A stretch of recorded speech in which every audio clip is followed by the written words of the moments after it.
In this particular video, first we will look into the endocrine system of frog, and then we will start the reproductive system. First we will look into male reproductive system of frog.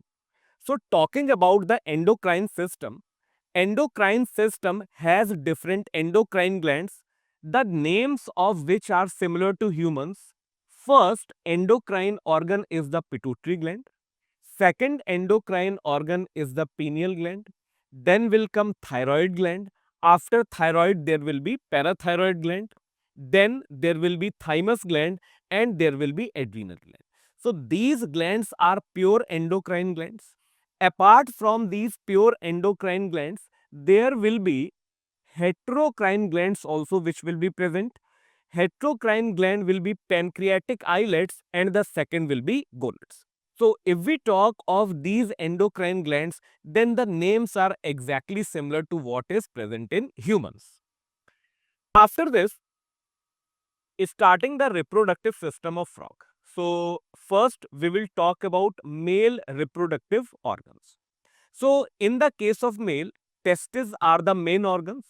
If we see in this particular diagram, then the yellowish structure which is shown here. So this is the one testis and this is the second testis. So these are a pair of testes which are present.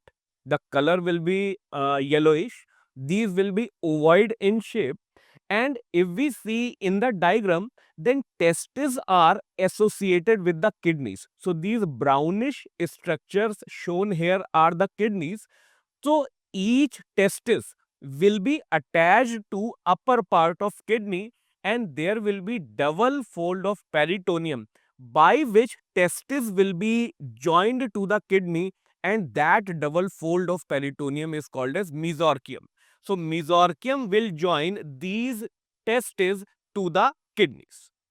Now, if we talk about the testes and kidney, so these are two separate systems. Testis is a part of reproductive system. Kidney is a part of excretory system. But in the case of male frog, there will be functional connection between testes and the kidneys. After testes, we talk of second structure, that is the vasa efferentia. So vasa efferentia are 10 to 12 in number. Vasa efferentia are thin tubes that will arise from the testes, and these will enter the kidneys. So if we try to mark these vasa efferentia in the diagram, then these tubes will arise from the kidneys and will enter the arise from testes and enter the kidney, and these will be called as vasa efferentia. Now vasa efferentia will be carrying the sperms from testes to the kidneys. Now after this vasa efferentia enter the kidney, then they open into a structure, and that structure is called as Bidder's canal. Now from the kidney, ideally there should be ureter which is arising, but in this case, since sperms have come inside, so this ureter will be called as urinogenital duct. So this is one urinogenital duct, this is the second urinogenital duct, and it will carry urine as well as sperms in it. Now both these urinogenital ducts will open into cloaca, and cloaca will open externally into cloacal aperture. So this is the male reproductive system. Now the important point to be noted here is the pathway of sperms which is followed.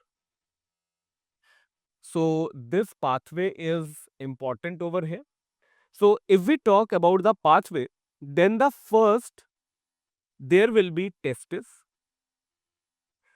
After testis, there will be vasa efferentia. Vasa efferentia will enter the kidney and it will meet Bidder's canal. Now, after Bidder's canal, there will be urinogenital duct. Urinogenital duct will open into cloaca, and cloaca will finally open into cloacal aperture.